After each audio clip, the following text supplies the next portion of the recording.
So welcome to my channel, guys.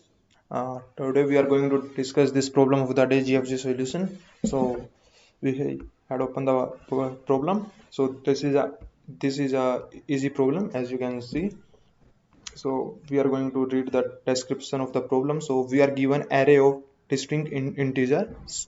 So and we have to find all pairs having both negative and positive value of a number in the array. Like if here n is equal to 8, n is equal to 8 here, and the given array is this. And here we have to find every number whose positive and negative number is in the array. So first we look at the output. So here we are outputting 1 and -1. So 1 pair, 3 and minus 3, this pair, this pair, and -2 and 2. -2 is this, 2 is this. So we have output 6 numbers, so left two number are 7, no -7 in the array, so okay. And the other number is 6, so no -6 in the array. So we are just got 6 number, or we can say just three pair whose both opposite number are in the array. Opposite means one is positive, other one is negative. So like in this example, n is equal to 3, array is equal to 3 to 1, all are positive, so output is just 0 because no case is in our array. And for 0 we just need to return the empty vector. We don't need to return 0 specially. So okay, so we are moving to the code. So what I will do, this is given to me a function array, and then I submit it in C++. So what I do, I take a unordered map into comment. Why I take unordered, not ordered? Because unordered map decreases my time complexity. Only this is the only reason why I took unordered map above map. As well, you can take map also. Map will also do the same work as of unordered map. So and we took a vector int for storing my answer. So now we are running a for loop from I is equal to 0 to I less than n. And what we are doing, we are checking here in if condition.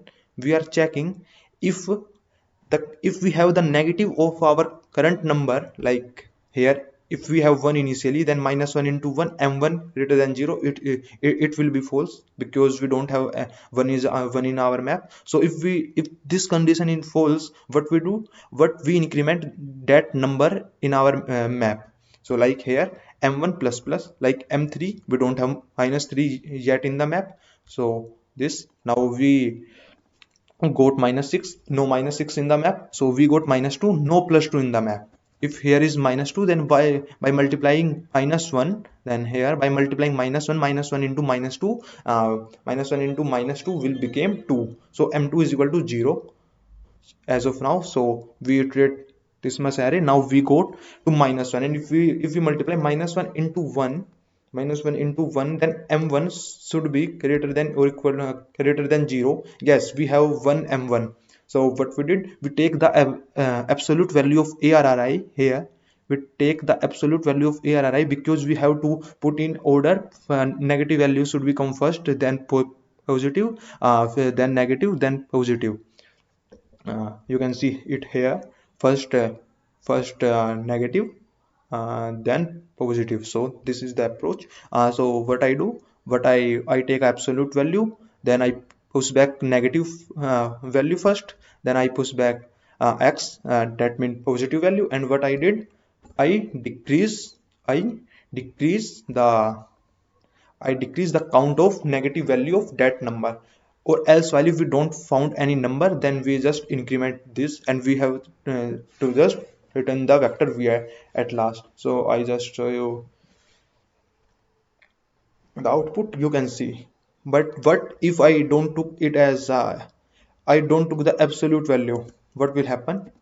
I am also here. You can see minus plus minus plus minus plus. But if I don't took the absolute value, I only took ARRI, then what happens? You can see now. I am running the code.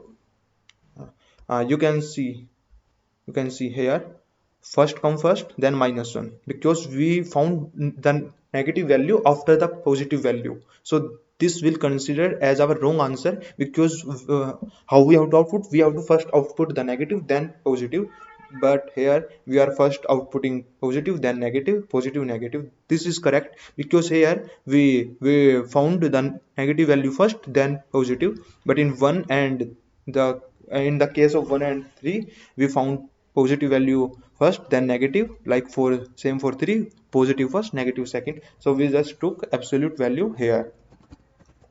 Now I submit it again just for the sake of your kindness. Wait a minute. Yes, you can see commission, correct submission count is equal to 2. So we have done this particular problem. So this is a easy tech problem at all. So if you don't get it, then just try run it with this or with this case, or got some output as your own and try to dry run it.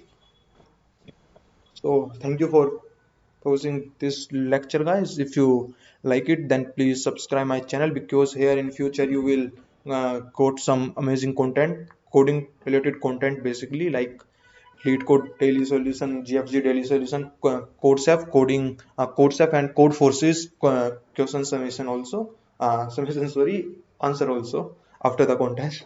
So thank you guys for watching this. Thank you.